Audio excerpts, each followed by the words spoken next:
ক্ষুদ্রতম বৃহত্তম মান নির্ণয়। Sine to the power 6 theta plus cos to the power 6 theta এর বৃহত্তম ক্ষুদ্রতম মান বের করতে হবে। তার আগে এটাকে আমরা ধরে নিই, এ ধরে নিই, ঠিক আছে? এ ধরলে আমাদের সুবিধা হবে।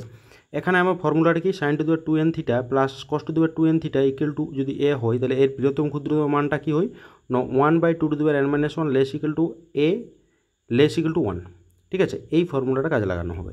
তাহলে এখানে আমরা এই 6টাকে লিখতেই পারি, 6টাকে লেখা যায় 2 × 3, এই 6টাকে লেখা যায় 2 × 3। তাহলে 2 × 3, 2 এর সঙ্গে যেটা গুণ থাকবে সেটা n হিসেবে কাজ করবে, অর্থাৎ n = 3 আমাদের। তাহলে এর বৃহত্তম ক্ষুদ্রতম মান বের করতে গেলে আমাদের ফর্মুলাটা হচ্ছে 1/2 two the power 3 - 1 less equal to A less equal to 1। তাহলে 1/2 two the power 2 less equal to A less equal to 1। তাহলে 1/4 less equal to A less equal to 1। এইটা হয়ে গেল আমাদের ফর্মুলা। তাহলে ক্ষুদ্রতম মান হচ্ছে এটা, ক্ষুদ্রতম, আর এইটা হচ্ছে বৃহত্তম। ওকে।